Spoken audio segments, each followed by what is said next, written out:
Shalom Bapak Ibu yang terkasih di dalam Tuhan, salam sejahtera, haleluya. Kembali kita berjumpa, puji Tuhan saudaraku. Kembali kita bisa mendengar firman Tuhan oleh karena kekuatan dari Tuhan saja dan oleh karena penyertaan Tuhan yang setia. Puji Tuhan Bapak Ibu yang terkasih dalam Tuhan. Adapun tema pada hari ini kita berbicara mengenai perlunya pengakuan dosa. Perlunya pengakuan dosa. Sebelum saya lebih lanjut berkhotbah, kita berdoa terlebih dahulu. Bapa kami yang di surga, terpujilah namamu, Allah yang kekal yang kami kenal, dalam nama Tuhan Yesus. Roh Kudus yang mengurapi kami mengucap syukur Tuhan jikalau hari ini kembali bisa mendengar firman-Mu. Berkat kebaikan dan kesetiaan-Mu, ajar kami dengan kehendak-Mu, biarlah kami dipimpin oleh rencana-Mu, ya, sehingga hidup kami selalu mempermuliakan nama-Mu. Dalam nama Tuhan Yesus kami sudah berdoa dan mengucap syukur, haleluya, amin. Haleluya. Saudara, mengapa pentingnya atau perlunya pengakuan dosa? Saudara, mungkin kita sebagai orang yang merasa sudah dalam anugerah Tuhan tidak perlu lagi memikirkan pengakuan dosa. Itu salah Bapak Ibu. Itu sebuah nilai kesalahan yang cukup fatal. Sebab menurut Alkitab itu perlunya pengakuan dosa itu penting. Jadi ada ayat-ayat yang mengatakan perlunya kita mengaku dosa. Perlunya kita itu menyadari akan dosa-dosa kita. Dengan demikian disitulah kita menjadikan diri kita ini kondisinya rendah hati. Sehingga kita bisa mengontrol diri kita sedemikian rupa sehingga tidak sedang melawan Tuhan. Ini penting Bapak Ibu supaya di dalam diri kita itu ada kesadaran yang luar biasa.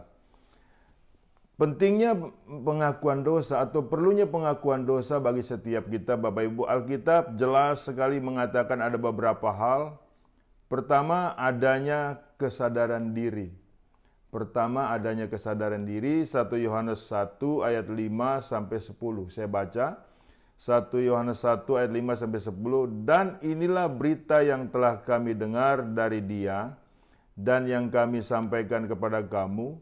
Allah adalah terang dan di dalam Dia sama sekali tidak ada kegelapan. Jika kita katakan bahwa kita beroleh persekutuan dengan Dia, namun kita hidup di dalam kegelapan, kita berdusta dan kita tidak melakukan kebenaran.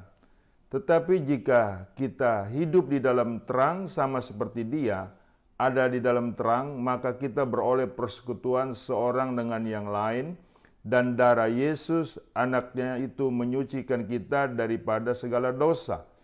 Jika kita berkata bahwa kita tidak berdosa, maka kita menipu diri kita sendiri dan kebenaran tidak ada di dalam kita. Jika kita mengaku dosa kita, maka Ia adalah setia dan adil sehingga Ia akan mengampuni segala dosa kita dan menyucikan kita dari segala kejahatan. Jika kita berkata bahwa kita tidak ada berbuat dosa, maka kita membuat Dia menjadi pendusta dan firman-Nya tidak ada di dalam kita. Puji Tuhan, saudaraku, adanya kesadaran diri menurut perikop firman Tuhan ini ada 3 hal. Ada 3 hal, saudara, kita benar-benar harus sadar diri. Yang kita lihat pertama adalah ayat ke-6. Jika kita katakan bahwa kita beroleh persekutuan dengan Dia, namun kita hidup di dalam kegelapan, kita berdusta dan kita tidak melakukan kebenaran. Banyak orang Kristen semacam ini. Dia mengaku rajin ibadah, rajin berdoa, tetapi dia tidak menyadari adalah sebagai yang sering berbuat dosa, di situ belum diselesaikan. Nah, akhirnya tetap di dalam kegelapan. Jika engkau tetap dalam kegelapan, engkau mengaku bahwa engkau bersekutu dengan Dia, itu namanya kita berdusta. Kita sedang mendustai diri kita sendiri. Bayangkan Bapak Ibu, banyak sekali orang Kristen semacam ini. Mengaku dirinya itu senang beribadah, tetapi pada faktanya dia tidak menyadari senang juga berbuat dosa dan itu belum diselesaikan, belum di-clearkan, belum di-cleankan, belum dibersihkan. belum disadari, ini fatal Bapak Ibu. Fatal sekali Bapak Ibu. Banyak orang Kristen macam itu. Jadi ibadah-ibadah jalan terus, kemudian berdosa jalan terus. Jadi perilaku munafiknya semakin hari semakin mengkristal, semakin menjadi-jadi. Ini tidak bisa Bapak Ibu. Ini tidak boleh terjadi atas diri kita. Di dalam diri kita harus ada kesadaran diri kita. Dengan mengaku dosa kita, kita menyadari, saudaraku, kita akan berhadapan dan selalu berhadapan dengan Tuhan. Dan kita selalu menyertai dengan Tuhan. Sehingga nilai-nilai kedagingan di dalam diri kita tidak bisa untuk memenangkan dirinya. Di dalam kedagingan kita tidak bisa dikalahkan, saudaraku. Justru kita harus mengalahkan nilai kedagingan kita. Dan kontinuitasnya bahwa kita ini menyadari bahwa kita adalah umat berdosa, bukan berarti kita mencampakkan anugerah. Justru di dalam anugerah tersebut, kita bisa berkaca diri, kita siapa, Tuhan itu siapa. Ya kan, bagaimana Tuhan itu maha mulia, kita itu maha berdosa. Dan pembenaran-pembenaran kita minta ampun, itulah yang kita percaya sebagai sebuah iman, sebagai nilai iman yang untuk kita mempunyai jalan keluar, mendapatkan pengampunan dari Tuhan. Kita perhatikan lagi ayat 8-nya. Jika kita berkata bahwa kita tidak berdosa, maka kita menipu diri kita sendiri dan kebenaran tidak ada dalam kita. Nah itu, di ayat 8 juga ditegaskan, jika kita berkata bahwa kita tidak berdosa, maka kita menipu diri sendiri, saudaraku. Jadi artinya kita sedang menipu diri sendiri. Tatkala kita mengatakan kita tidak berbuat dosa, berarti kita tidak awas-awas akan apa yang kita buat setiap harinya. Tatkala kita tidak mengawas-awasi perbuatan kita dalam setiap harinya, itu namanya kita tidak menyadari apa yang kita buat itu adalah berdosa. Perlu dipikirkan dengan baik Bapak Ibu dalam hal tersebut. Sehingga Bapak Ibu kontrol diri kita terhadap nilai dosa itu selalu standby. Selalu saudaraku ada. Tidak kita hilaf, kita tidak lupa. Sehingga dengan demikian selama kedagingan melekat dalam diri kita, nilai-nilai kesadaran diri terhadap nilai dosa itu penting sekali, jangan lupa.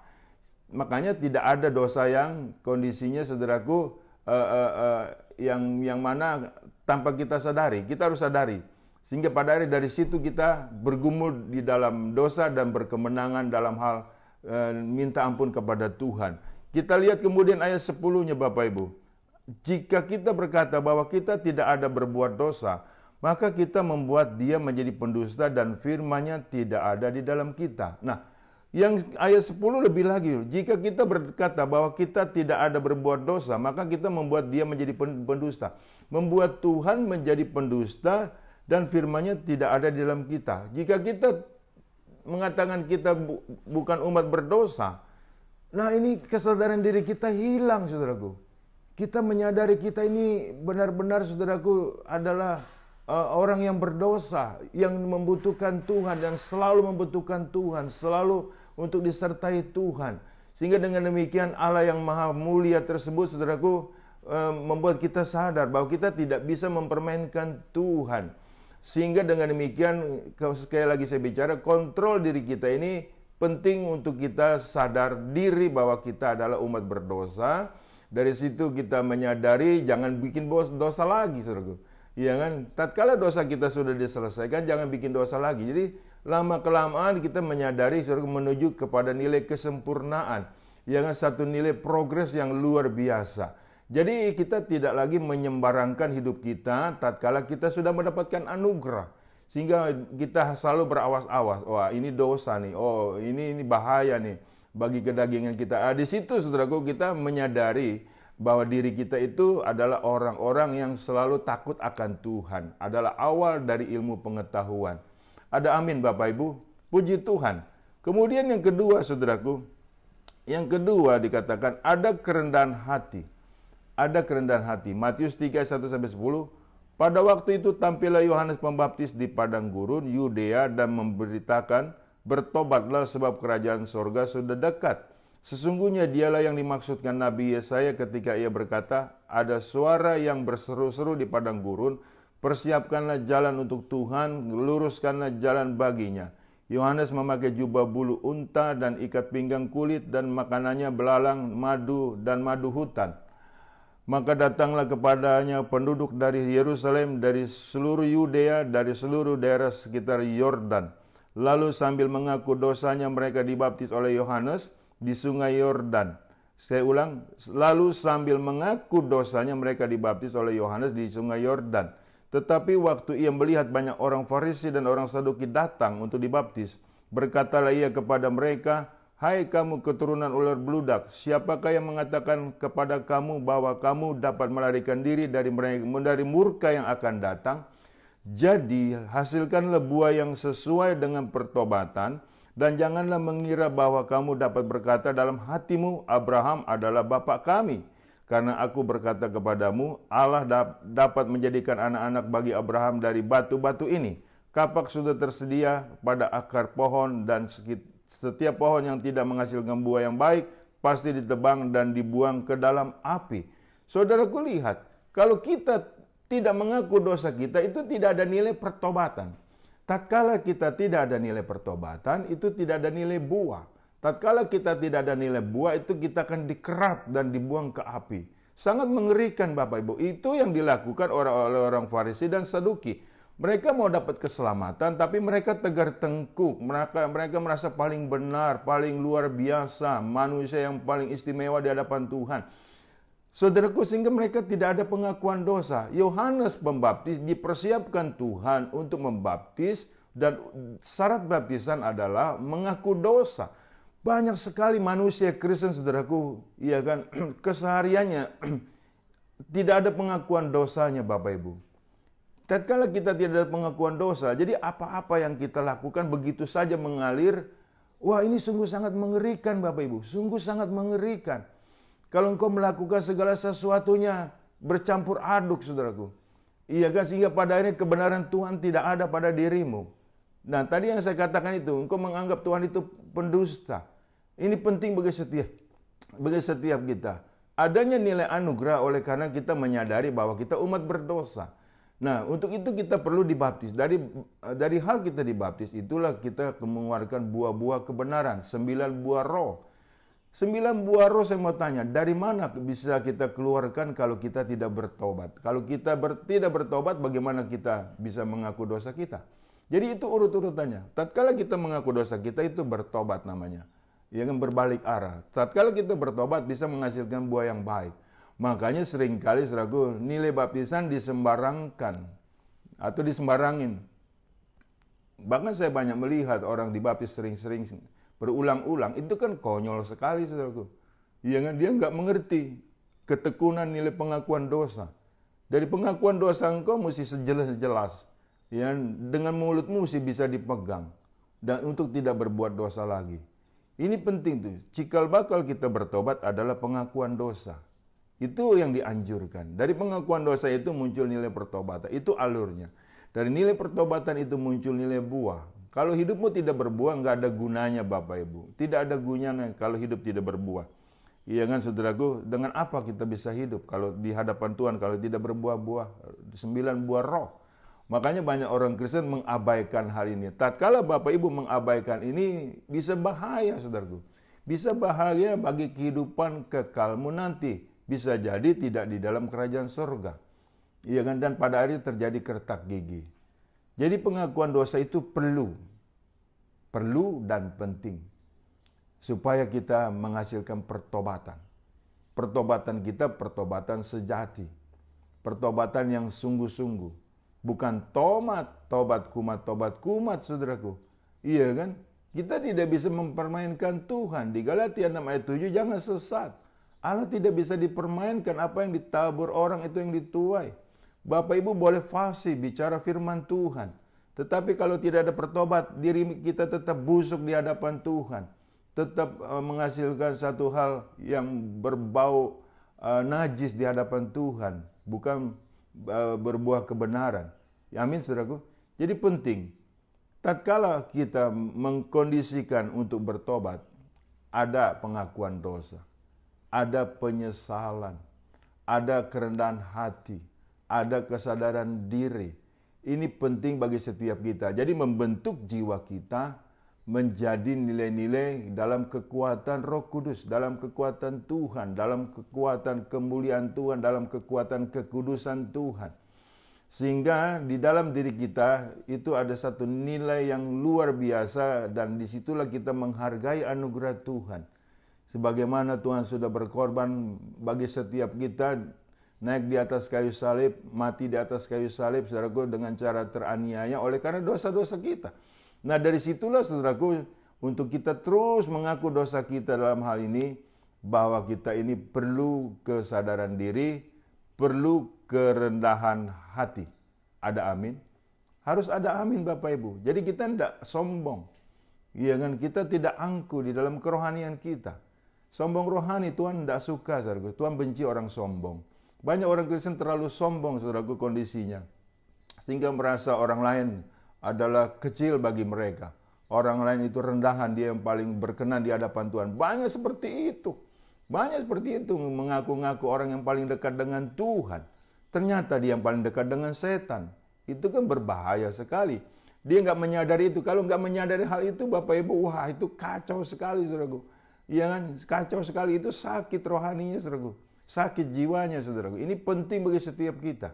Iya kan? Pengakuan dosa ini menyadarkan kita, menyadari diri kita. Dan bahwa kita perlu ada kerendahan hati. Ada amin, saudaraku? Harusnya ada amin. Dan dengan demikian kita berlaku setia dan dengan kondisinya di hadapan Tuhan, benar-benar menjadi Kristen yang sejati. Menjadi Kristen yang luar biasa, saudaraku. Kita lihat di dalam Lukas pasal 18. Lukas pasal 18, saudaraku. Iya kan? Lukas 18, demikian firman Tuhan. Sehubungan dengan kerendahan hati, Lukas 18 ayat 9-14. Dan kepada beberapa orang yang menganggap dirinya benar dan memandang rendah semua orang lain, Yesus mengatakan perumpamaan ini. Simak baik-baik.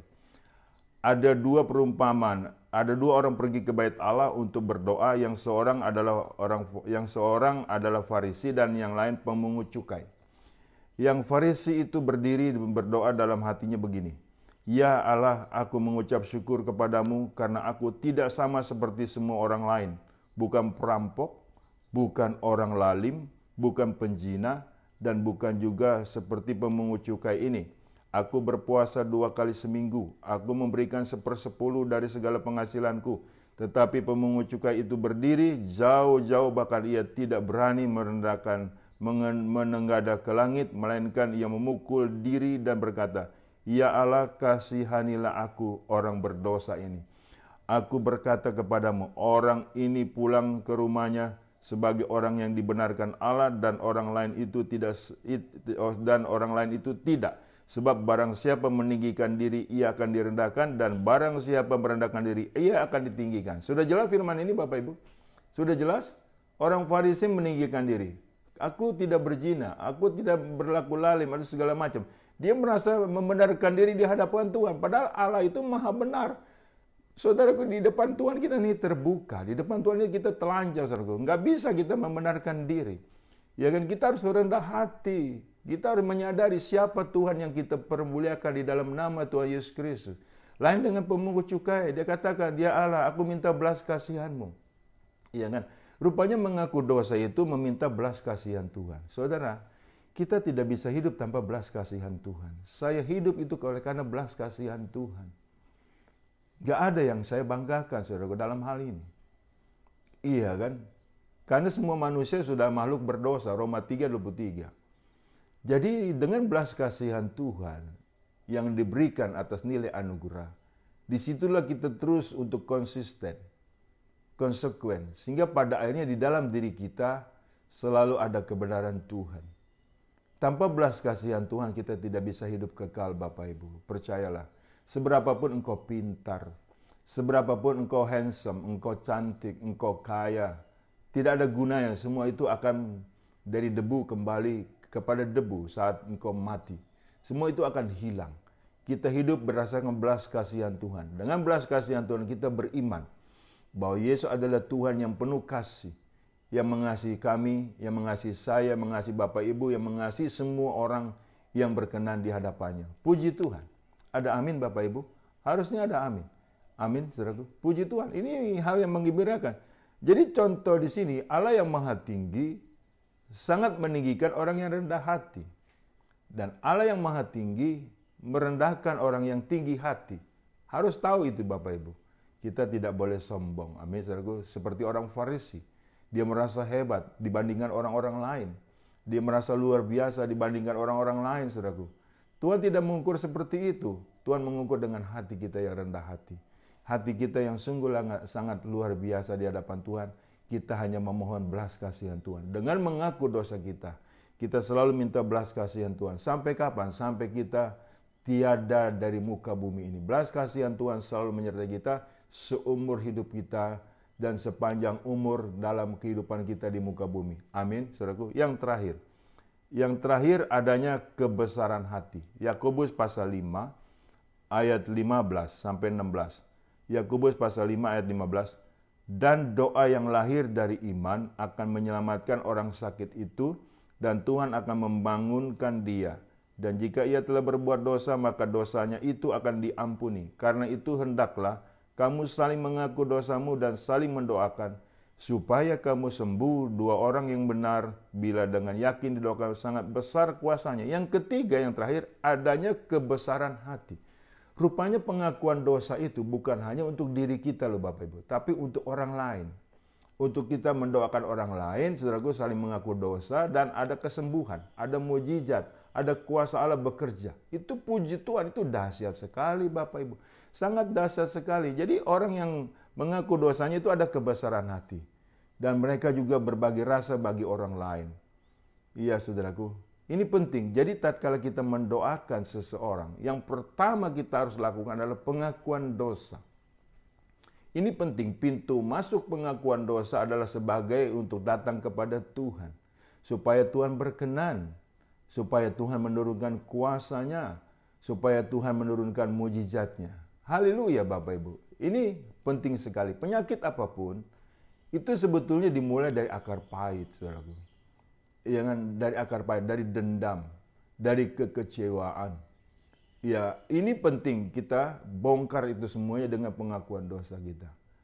Sehingga kita menyadari, kita penuh rendah hati, sadar diri bahwa kita orang berdosa. Sehingga belas kasihan Tuhan, saudaraku, merasuk dalam diri kita. Belas kasihan Tuhan meliputi kita, memenuhi kita. Dan di situ terjadi kuasa mujizat. Dan dikatakan dengan jaminan bahwa supaya kamu sembuh, doa orang yang benar bila dengan yakin didoakan sangat besar kuasanya. Doa orang benar. Orang benar itu mengaku dosanya tatkala ingin berdoa. Tatkala ingin meminta. Tatkala dia ingin mendatangkan kuasa Allah. Tatkala dia ingin mendatangkan mujizat Allah. Bukan dengan tinggi hati. Bukan dengan sombong-sombongan Bapak Ibu. Bukan setiap orang yang berseru kepadaku Tuhan, Tuhan yang akan masuk dalam kerajaan surga. Tetapi yang melainkan melakukan kehendak Bapa di surga. Dan dikatakan, bukankah aku sudah menyembuhkan orang sakit, mengusir setan demi namamu, dan bernubuat demi namamu? Kata Yesus mengatakan, sesungguhnya waktu itu aku berterus terang, aku tidak mengenal kamu, hanyalah engkau pembuat kejahatan. Berarti, tatkala kita tidak mengaku dosa kita, walaupun kita dalam kondisi sudah melakukan nilai-nilai kuasa Tuhan, tetapi saudaraku, kita tidak layak. Pengakuan dosa tetap kita harus pertahankan di dalam diri kita. Agar kita menyadari bahwa diri kita itu adalah umatnya Tuhan. Bahwa diri kita awalnya adalah umat berdosa, mendapatkan pengampunan Tuhan. Itu ciri khas kekristenan. Bahwa Allah Maha Kasih. Ciri khas kekristenan adalah mengaku dosa kita dan Tuhan mengampuni dosa kesalahan kita. Walaupun dosamu merah seperti kermis, Allah buat putih seperti salju. Jangan khawatir Bapak Ibu. Jangan Anda jauh lagi dari Tuhan. Jangan datanglah kepada Tuhan. Marilah kepadaku yang letih lesu berbeban berat. Aku akan memberikan kelegaan. Belajarlah kepadaku karena aku lemah lembut. Dan kenakanlah kuk yang kupasang karena ringan adanya. Amin Bapak Ibu. Kita datang kepada Tuhan dengan penuh pengakuan dosa kita. Sehingga dengan demikian Allah berkenan. Dan kita dipulihkan, kita disembuhkan, dan kita diberkati di dalam seumur hidup kita. Haleluya. Amin. Saya percaya firman Tuhan ini tidak kembali dengan sia-sia. Terpujilah nama Tuhan Yesus Kristus Yesus selama-lamanya. Bapa Surgawi, dalam nama Tuhan Yesus, terima kasih Tuhan atas firman-Mu di hari ini. Yang kami boleh menyadari bahwa kami perlu mengaku dosa kesalahan kami. Untuk kami memohon belas kasihan-Mu, untuk memohon penyertaan-Mu dan selalu dalam perlindungan-Mu Tuhan. Kami menyadari kami adalah makhluk yang berdosa. Tuhan adalah yang mulia pencipta kami. Kami selalu menyadari dan berbesar hati Tuhan bahwa kami adalah orang-orang yang tanpa Tuhan tidak bisa berbuat apa-apa. Kami mengaku dosa-dosa kami ya Tuhan, Engkau telah mengampuni dosa-dosa kami dan kesalahan kami, sehingga kami berbuah pertobatan dan berbuah roh. Terima kasih Bapa. Terpuji-pujilah nama Tuhan kekal selama-lamanya. Di dalam nama Tuhan Yesus, Tuhan memberkati seluruh jemaat-Mu yang menyaksikan pemberitaan firman-Mu ini. Tuhan juga mengampuni mereka kesalahan mereka, dan agar mereka tidak ada akar kepahitan, tidak ada nilai-nilai kejahatan, tidak ada nilai-nilai kemunafikan. Dalam nama Yesus mereka pun diampuni Tuhan. Terima kasih Bapa, dalam nama Yesus Tuhan kami sudah berdoa bersyukur. Haleluya, amin. Bapak Ibu yang terkasih dalam Tuhan, terimalah berkat dari Allah Bapa, di dalam cinta kasih Tuhan kita Yesus Kristus, di dalam persekutuan dengan Roh Kudus yang selalu menyertai kita. Mulai dari saat ini sampai Maranatha, Tuhan datang kali yang kedua menjemput kita dalam kemuliaannya, dan kita pun layak menerima kemuliaan Tuhan dari kekal sampai kekal. Shalom, Tuhan Yesus memberkati.